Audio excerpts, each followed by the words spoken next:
Spomeni se, Gospodine, velikih dijela svoga milosrđa, spomeni se vazmjenog oltarstva, što ga je Krist, Sin Tvoj, započeo, kad je za nas prolio krv, štiti nas mazda i posvećuj po Kristu, Gospodinu našemu. Amen.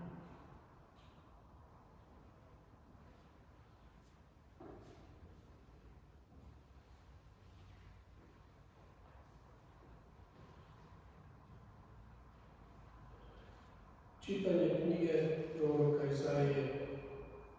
Gle, uspjet će sluga moj, uzvisit će se, podignuti i uzdići veoma. Kao što se mnogi nad njim užasnuše, tako mu je lice neljudsko bilo iznakaženo, te obličje više nije naličio na čovjeka. Tako će on mnoge zadiviti narode i kraljevi će pred njim stisnuti usta. Vidjet će ono o čemu im nitko nije govorio, shvaćajući ono o čemu nikad čuli nisu. Tko da povjeruje u ono što čusmo, kome li se otkri ruka Gospodja? Izrastao je pred njim poput izdanka, poput korijena iz zemlje osušene. Ne bijaše na ljepote ni sjaja, da bismo se zagledali, ni izgleda da bi nam se svidio. Prezren bijaše, od ljudi odbačen, čovjek boli, ličan patnjama, od kog svako lice otklanja, prezren bijaše, obescijenjen. On slabosti naše ponije, naše boli uze nase, a mi ga držasmo udarenim, od Boga pogođenim, poniženim. Za naše grijehe on proboden, za obače naše satnje. Na njega pade kazna radi našeg mira, njegovom se modricom izliječismo. Poput stada svi smo bili lutali, svatko je svojim okrenuo putem, a Gospodin je slavio na nju, bezakonje nas sviju. Zlo stavlja ga, a on se pokori i usta svojih ne otvori. Ko janjena klanje odvedoše ga, ko ovca njema pred onima što strigu, usta svojih ne otvori. Iz pritvora je i sa suda otet, tko se brine za njegovu sudbinu? Da, iz zemlje živih ukljanin. Za grijehe naroda svog na smrti izbijen. Ukop mu dadoše među zločincima, a grob mu bi s bogatima, premda ne počini nepravde, nek mu usta laži izustiše. Al Gospodinu se svidjelo pritisnuti ga bolima, žrtvuje li život svoj kao naknadnicu, vidjet će potomstvo, produžiti sebi dane i Gospodin će se volja po njemu ispuniti. Zbog patnja duše svoje vidjet će svjetlost, nasititi se spoznajom njezinom. Sluga moj pravedni opravdat će mnoge i krivicu njihovu na sebe uzeti. Zato ću mu mnoštvo dati u baštini i s mogućnicima plijen će dijeliti, jer ja sam predao na smrt i među zlikovce bio ubrojen. A on grijehe mnogih ponese na sebi i zauze se za zločince. Riječ Gospodnja. Oče, u ruke Tvoje predajem duh svoj. Oče, u ruke Tvoje predajem duh svoj. Tebi se, Gospodine, utječem, da se ne postidim nikada. U svojoj nepravdi izbavi, u Tvoje ruke predajem duh svoj, otkupi me, Gospodine, Bože vjerni. Oče, u ruke Tvoje predajem duh svoj. Dušmanima svojim ruglo postado, susjedima posmijeh, a znancima strašilo. Koji me vide vani, bježe od mene. Nestalo me komotvaca i sjećanja ljudi, postado ko razbijena posuda. Oče, u ruke Tvoje predajem duh svoj. A ja se, Gospodine, u Tebe uzdam. Govorim, Ti si Bog moj, u Tvojoj ruci sudbina moja. Istrgni me iz ruke dušmana i onih koji me progone.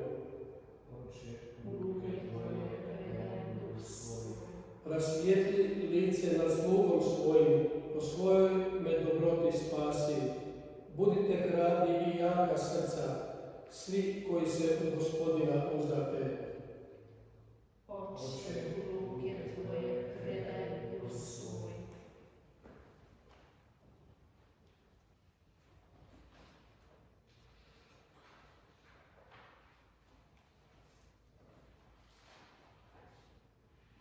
Čitanje poslanice Hebrejima. Braće, imamo velikog svećenika koji prodrije kroz nebesa Isusa, Sina Božjega. Zato se čvrsto držimo vjere, da nemamo takva velikog svećenika koji ne bi mogao biti supatnik u našim slabostima, nego poput nas iskušavana svime osim grijehom. Pristupajmo dakle s pouzdanjem prijestolju milosti, da primimo milosrđe i milost nađemo za pomoć u pravi čas. Da Krist je u dane svoga zemaljskog života sa silnim vapajem i suzama prikazivao molitve i prošnje onome koji ga je mogao spasiti od smrti i bi uslišan zbog svoje predanosti. Premda je sin iz onoga što prepati, naviknu slušati i, postigavši savršenstvo, posta svima koji ga slušaju začetnik vječnog spasenja. Riječ Gospodina. Bogu hvala. Hristos, Tebe poslušam do smrti na križu, zato blago preuzi si i darovan mu ime nad svakim imenom.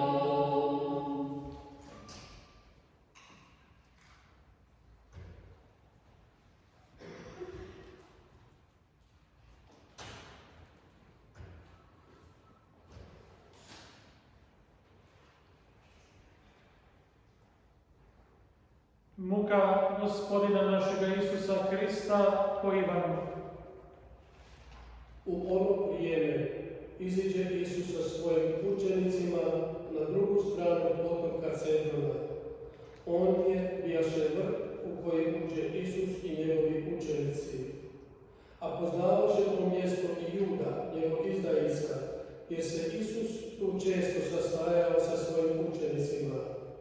Juda onda uze četu i stražare od svećeničkih glavara i farizeja, te dođe onamo sa zubljama, svjetiljkama i oružjem. Znajući sve što će s njim biti, istupi Isus naprijed te ih upita: Koga tražite? Odgovore mu: Isusa Nazarečanina. Reče im Isus: Ja sam. A stajaše s njima i Juda, njegov izdajica. Kad im dakle reče: Ja sam, oni ustuknuše i popadaše na zemlju. Ponovo ih upita: Koga tražite? Oni odgovore: Isusa Nazarečanina. Isus odvrati: Rekoh vam da sam ja.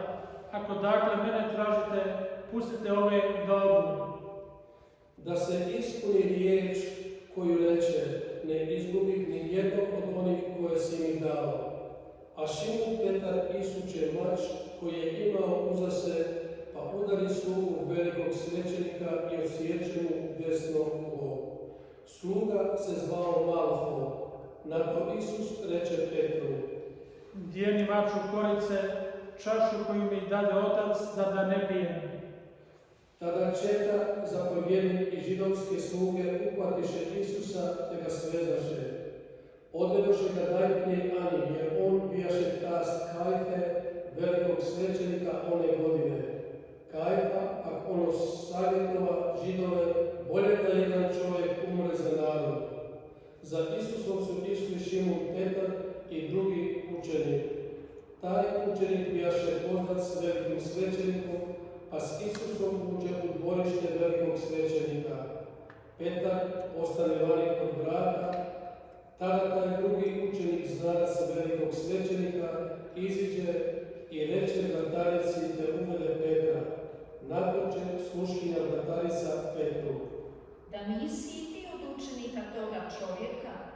On odvrati, Nisam.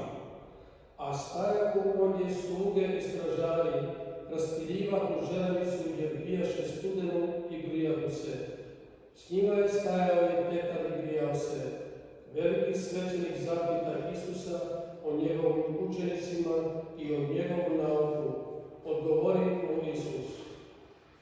Ja sam javno govorio svijetu. Uvijek sam naučavao u sinagogi i u hramu gdje se skupljaju svi Židovi. Ništa nisam u tajnosti govorio. Zašto mene pitaš? Pitaj one koji su slušali što sam im govorio. Oni eto znaju što sam govorio. Na te njegove riječi jedan od nazočnih slugu pljušte Isusa govoreći. Tako li ti odgovaraš velikom svećeniku? Odgovori mu Isus. Ako sam krivo rekao, dokaže da je krivo. Ako li pravo, zašto me udaraš? Ana ga zatim posla svezana Kajfi, velikom svećeniku. Šimun Petar stajao je ondje i grijao se, rekoše mu. Da nisi i ti od učenika njegovih. On zanijeka. Nisam. Natoče jedan od slugu velikog svećenika, rođak onoga komu je Petar bio odsjekao uho. Nisam li te ja vidio u vrtu s njime? I Petar opet zanijeka, a Pjetar odmah zapjeva. Na to odvedoše Isusa od Kajfe u dvor upravitelje. Bilo je rano jutro i oni ne učeše da se ne okaljaju, već da mogu blagovati Pashu. Pilat tada iziđe pred njih i upita. Kakvu tužbu iznosite protiv ovog čovjeka? Odgovore mu. Kad on ne bi bio zločinac, ne bismo ga predali tebi. Reče im na to Pilat. Uzmite ga vi i sudite mu po svom zakonu. Odgovoriše mu Židovi. Nama nije dopušteno nikoga pogubiti. Da se ispuni riječ Isusova kojom je označio kako mu je smrću umrijeti. Na to Pilat uđe opet u dvor, pozove Isusa i upita ga. Ti li si kralj židovski? Isus odgovori. Govoreš li ti to sam od sebe ili ti to drugi rekoše o meni? Pilat odvrati. Zar sam ja Židov? Tvoj narod i glavari svećenički predadoše te meni, što su učinili? Odgovori Isus. Kraljevstvo moje nije od ovoga svijeta. Kad bi moje kraljevstvo bilo od ovoga svijeta, moje bi se sluge borile da ne budem predan Židovima, ali kraljevstvo moje nije odavde. Na to mu reče Pilat. Ti si dakle kralj. Isus odgovori. Ti kažeš, ja sam kralj. Ja sam se zato rodio i došao na svijet da svjedočim za istinu.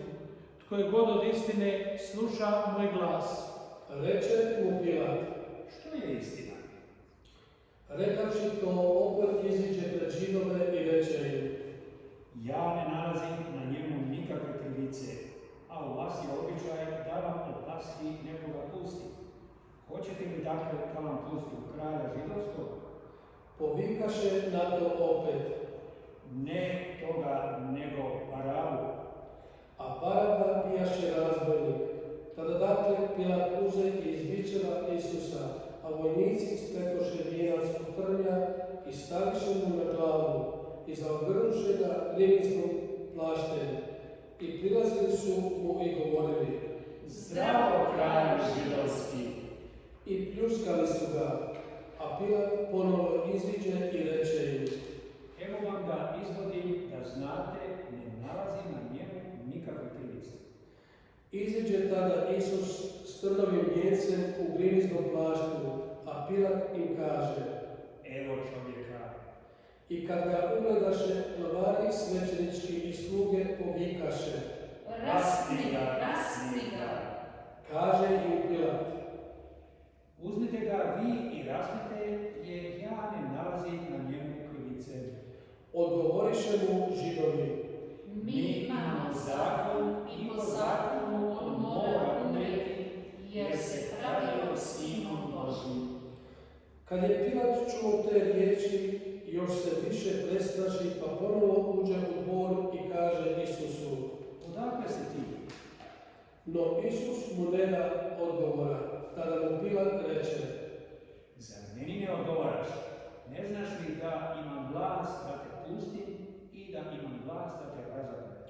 Odgovori mu Isus: Ne bi imao nadamnom nikakve vlasti da ti nije dano dozvolu.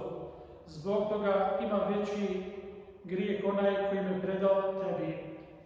Od tada ga je Pilat nastojao pustiti, no Židovi vikahu: Ako ovoga pustiš, nisi prijatelj caru. Tko se god pravi kraljem, rodi iz srca. Čuvši te riječi, Pilat izvede Isusa i posadi ga na sudačku stolicu, na mjesto koje se zove Litostrotos, pločnik, hebrejski Gabata, a bijaše upravo priprava za Pashu, oko 6. ure, i kaže Židovima: Evo kralja vašega. Oni na to povikaše: Ukloni, ukloni, raspni ga. Kaže im Pilat. Zar kralja vašeg razapne? Odgovoriše glavari svećenički: Mi nemamo kralja osim cara. Tada im ga preda da se razapne. Uzeše dakle Isusa i noseći svoj križ diže on na mjesto zvano Ljubansko, hebrejski Golgota. Ondje ga razapeše, a s njim i drugu dvojicu, s jedne i druge strane, a Isusa u sredini. A napisa Pilat i natpis, te ga postavi na križ. Bilo je napisano: Isus Nazarečanin, kralj židovski. Taj su natpis čitali mnogi Židovi, jer mjesto gdje je Isus bio raspet bijaše blizu grada, a bilo je napisano hebrejski, latinski i grčki. Nakon glavari svećenički rekoše Pilatu: Nemoj pisati kralj židovski, nego da on je rekao: kralj sam židovski. Pilat odgovori: Što napisah, napisah. Vojnici pak, pošto razapeše Isusa, uzeše njegove haljine i razdjeliše ih na 4 dijela, svakom vojniku po dio. A uzeše i donju haljinu, koja bijaše neširena, otkana u komadu, od ozgo do dolje. Rekoše zatim među sobom: Ne delimo je, nego bacimo zadnju kocku, pa komu dopadne. Da se ispuni pismo koje veli: razdjeliše među se haljine moje, za odjeću moju baciše kocku, i vojnici učiniše tako. Uz križ su Isusov stajale majka njegova, zatim sestra njegove majke, Marija Kleofina i Marija Magdalena. Kad Isus vidje majku i kraj nje učenika kojega je ljubio, reče majci: Ženo, evo ti sina, Zatim reče učeniku: evo ti majke. I od toga časa uze je učenik sebi. Nakon toga, kako je Isus znao da je sve dovršeno, da bi se ispunilo pismo, reče: Ženam se. A ondje je stajala posuda puna octa i nataknuše na izokružnu trsku spužvu natopljenu ostrom, pa je primakoše njegovim ustima. Čim Isus uze ocak, reče: Dovršeno je. I pripivši glavu, preda Bogu.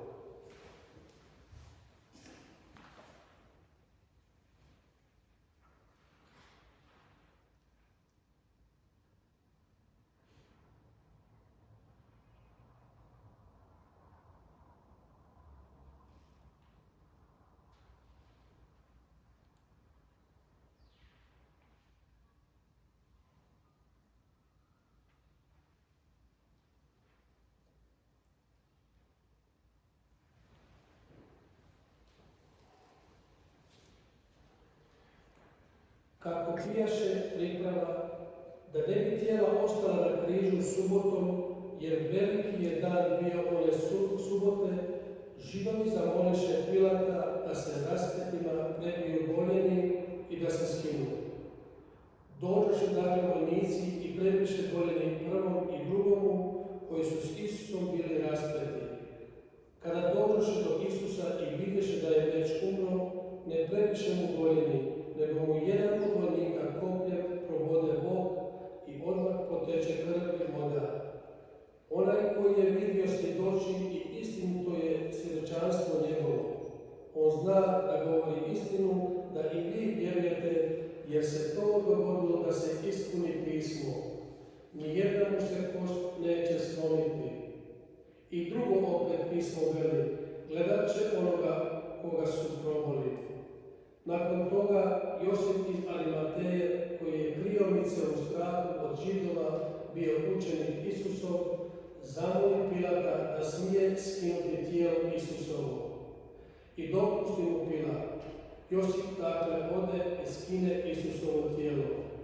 A dođe i Nikodem, koji je ono prije bio došao Isusu noću i donese sa sobom oko 100 libara s mjesta Smirne i Aleja.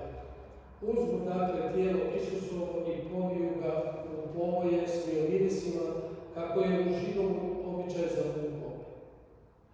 A na mjestu gdje je Isus bio raspet, bijaše vrt i u vrtu nov grob, u koji još nitko ne bijaše položen.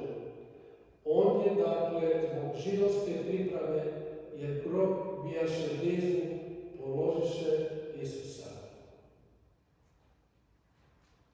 Riječ Gospodnja. Slava tebi, Kriste.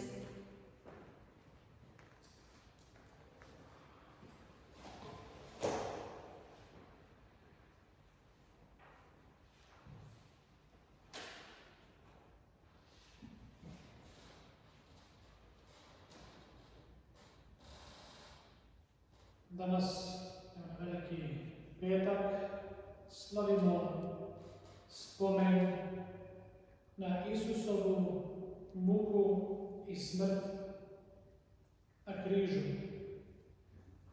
Slaveći spomen na Isusovu muku, iskazujemo svoju vjeru u Isusa Krista, koji je došao na svijet, ne da se muči, nego da kroz muku prođe i objavi smisao sve patnje. Patnje u kojoj se svatko od nas nalazi. Patnju koju svi kao ljudi prolazimo u zemaljskom životu. No, u Isusovoj muci postalo očito da je patnja prolaz u slavu uskrsnuća. I da je zapravo patnja ono što mi kao vjernici prolazimo svakodnevno i što u svom životu trebamo prihvatiti kao nešto što se događa svakodnevno. I prije Isusa Krista bilo je patnje. Ona je ostala i nakon njega. Ona postoji i danas. Svi mi na jedan način prolazimo kroz svoju životnu patnju. Pa evo i sada svojim nastalim događajima svatko na svoj način proživljava svoju životnu patnju.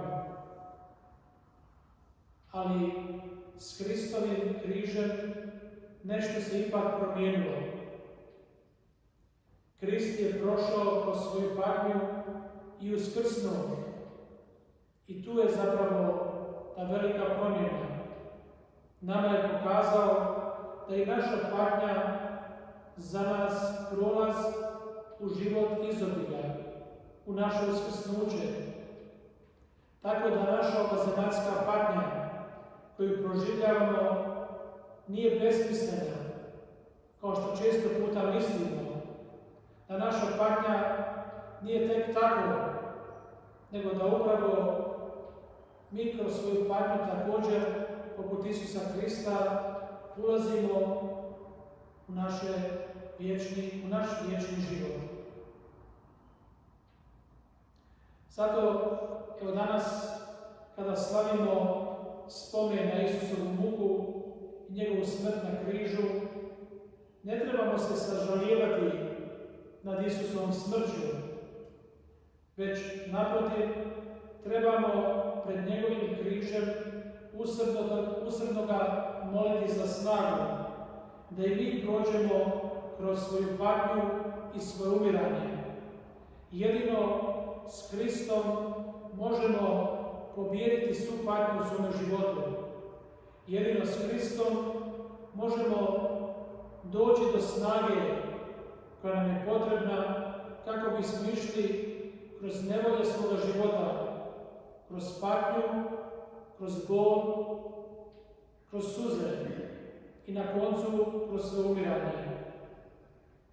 Kako bismo to uistinu mogli, potrebno je da se u potpunosti ugledamo u Isusa Krista i uđemo s njime zajedno u slavu njegova uskrsnuća.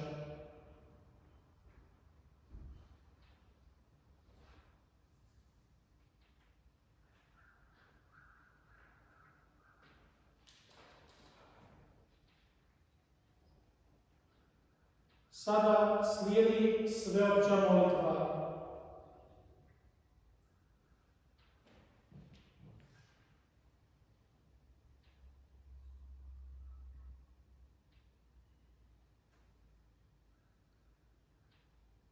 Molimo, braćo i sestre, za svetu crkvu Božju, da je Bog i Gospodin naš čuva u miru i jedinstvu po svem svijetu, da provodimo spokojan i miran život na slavu svemogućega Boga Oca.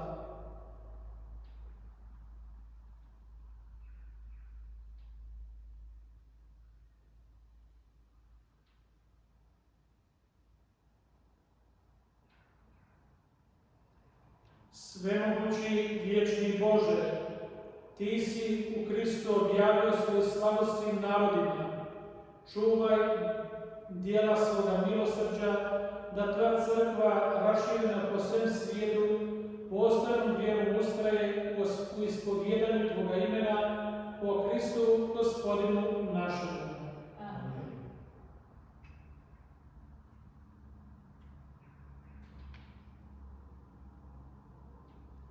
Molimo i za papu našega Franju. Njega je Bog i Gospodin naš odabrao u red biskupstva. Neka ga živa i zdrava čuva svoj svetoj crkvi, da ravna svetim narodom Božijim.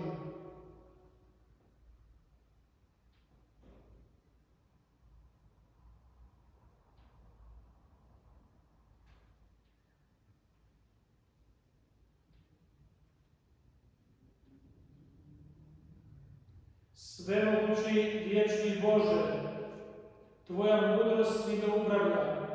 Obazri se milostivo na naše molbe i čuvaj svojom dobrotom papu našega Franju.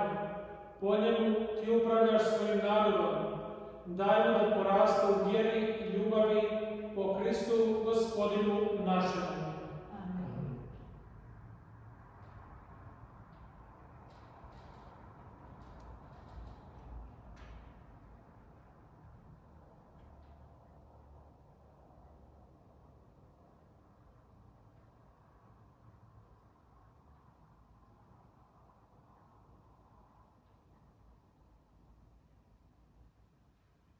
Molimo i za naše biskupe, svećenike, đakone crkve i za sav vjerni narod.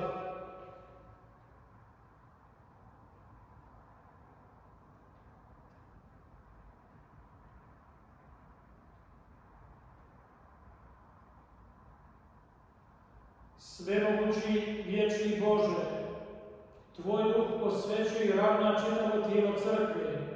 Usliši našu smjernu molitvu za Tvoje službenike, da darom Tvoje milosti svi sebi vjerno služe po Kristu Gospodinu našemu. Amen.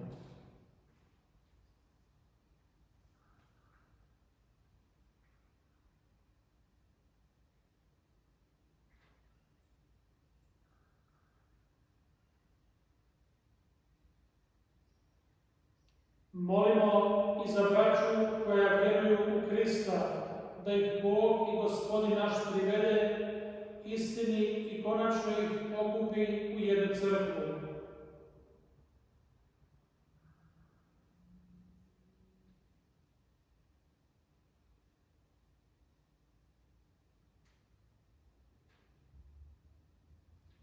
Svemogući vječni Bože, Ti sjedinjuješ podijeljenje i čuvaš sjedinjenje.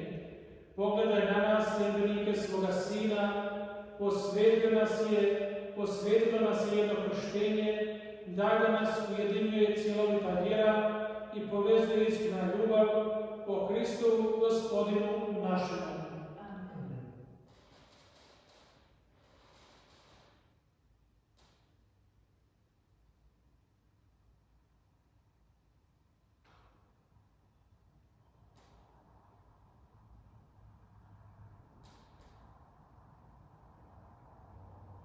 Molimo i za Židove. Njima je prvima Gospodin Bog naš govorio, neka im dade da rastu u njegovoj ljubavi i vjernosti savezu.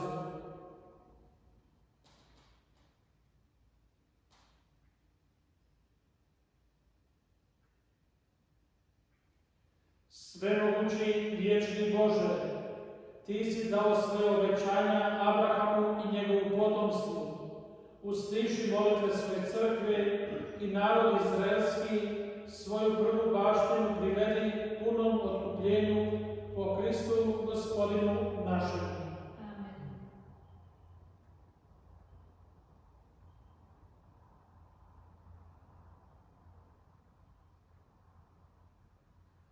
Molimo za sve koji ne vjeruju u Hrista, da i njih Duh Sveti rasvijetli i privede na put spasenja.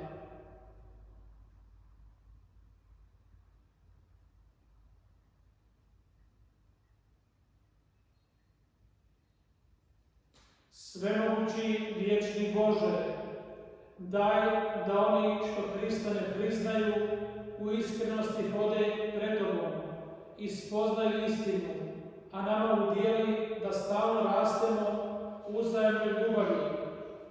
Sve više ulazimo u otajstvo druga života, te budemo u svijetu što bolji svjedoci Tvoje ljubavi po Kristu Gospodinu našemu.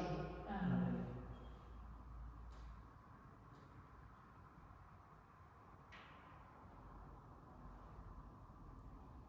Molimo i za one koji Boga ne priznaju, da iskreno slijede glas savjesti i tako prispiju Bogu, Otcu sviju ljudi.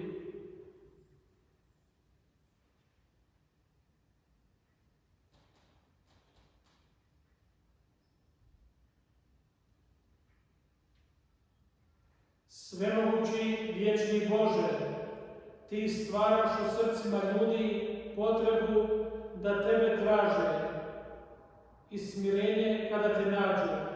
Daj da uza sve zapreke zamijete znakove Tvoga milosrđa i svjedočanstvo dobrih dijela onih što u Te vjeruju, te svi radosno ispovjede Tebe, jedinoga pravoga Boga i Otca svega čovječanstva, po Kristu Gospodinu našemu. Amen.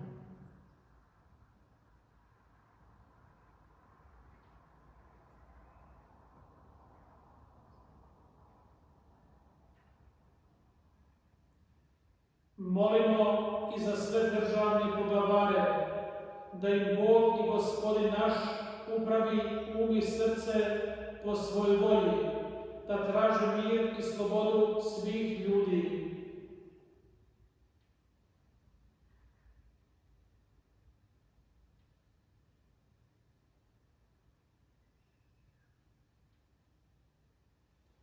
Svemogući vječni Bože, u Tvojoj su ruci srca ljudi i prava naroda.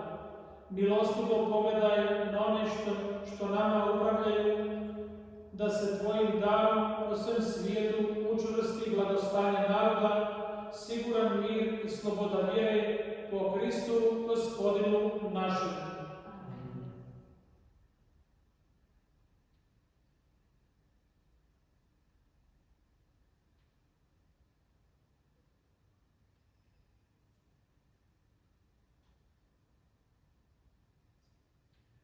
Molimo svemogućega Boga Oca da očisti svijet od zabluda, bolesti ukloni, glad odagna, otvori tamnice, razriješi okove, dade sigurnost putnicima i pomorcima, povratak iseljenicima, bolestima zdravlje i umirućima vječno spasenje.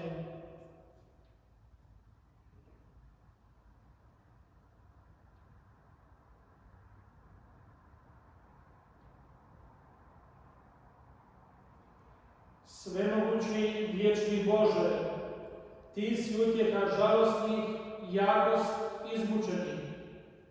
Nek dopru do Tebe molitve onih što iz svojih nevolja viču k Tebi, da u svojim potrebama radosno iskuse pomoć Tvoje dobrote po Kristu Gospodinu našemu. Amen. Evo, završili smo prvi dio današnjih obreda, to je službu riječi. Sada slijedi drugi dio današnjih obreda, klanjanje Svetom križu. Evo, kao što se nalazimo u okolnostima u kakvim jesmo i da ne možemo, naravno, kako to uobičavamo, ovdje zajednički izvršiti klanjanje križu. Evo, dok mi budemo ovdje vršili u crkvi klanjanje križu, vi možete, evo, u svojim domovima pokloniti se križu ili možete, kao što je to kod nas običaj, i poljubiti svoj križ koji imate u svojim domovima.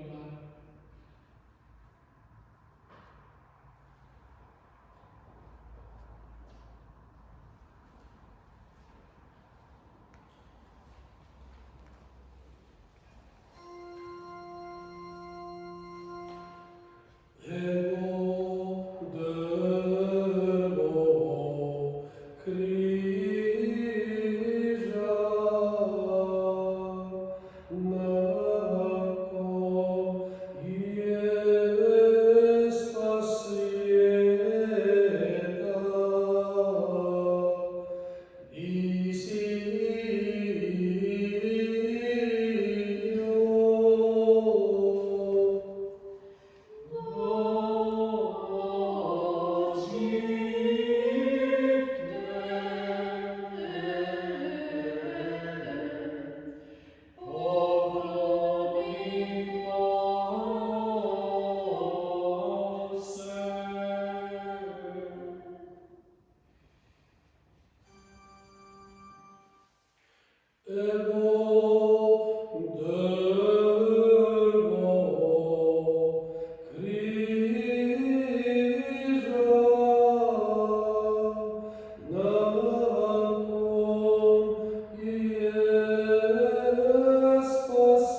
Završili smo ovo s drugim dijelom današnjih obreda.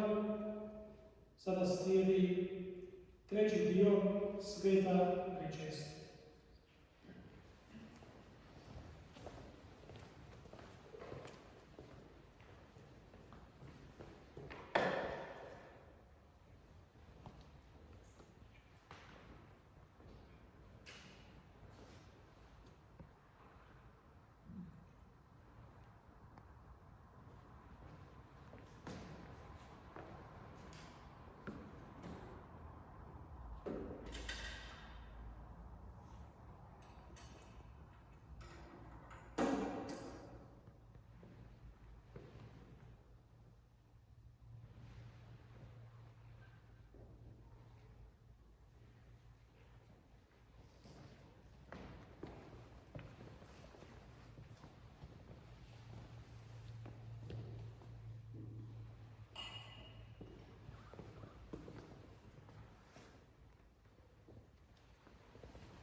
Spasonosnim zapovjedima potaknuti i božanskim naukom poučeni, usuđujemo se govoriti: Oče naš, koji jesi na nebesima, sveti se ime Tvoje, dođi kraljevstvo Tvoje, budi volja Tvoja, kako na nebu, tako i na zemlji. Kruh naš svagdanji daj nam danas i otpusti nam dugove naše, kako i mi otpuštamo dužnicima našim, i ne uvedi nas u napast, nego izbavi nas od zla. Izbavi nas, molimo Gospodine, od svih zala, daj milostivo mir u naše dane, da s pomoću Tvoga milosrđa budemo svagda i slobodni od grijeha i sigurni od svih nereda, čekajući blaženu nadu dolazak Spasitelja našega, Isusa Krista. Jer Tvoje je kraljevstvo, slava i moć u vjekove.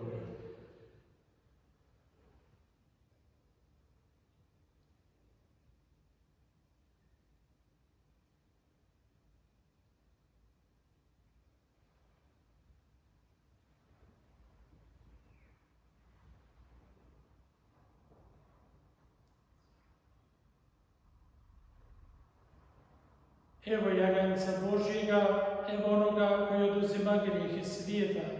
Blago onima koji su pozvani na gozbu jagančevu. Gospodine, nisam dostojan da uđeš pod pravu moju, nego sam reci riječi da završi duša moja.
Yeah.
Pomolimo se. Svemogući vječni Bože, Ti si nas obnovio velikim dijelom svoga milosrđa. Blaženom smrću i uskrsnućem Isusa Krista čuvaju nama njegove plodove i primanjem toga tajstva daj nam snage da Ti vjerno služimo po Kristu Gospodinu našemu.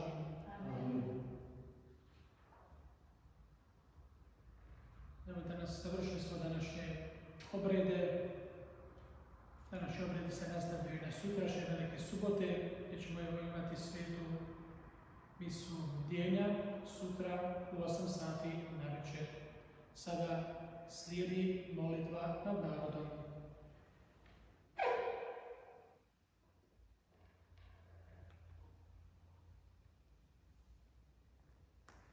Tvoj narod, Gospodine, slavio je smrt Tvoga Sina, u nadi uskrsnuća s njime.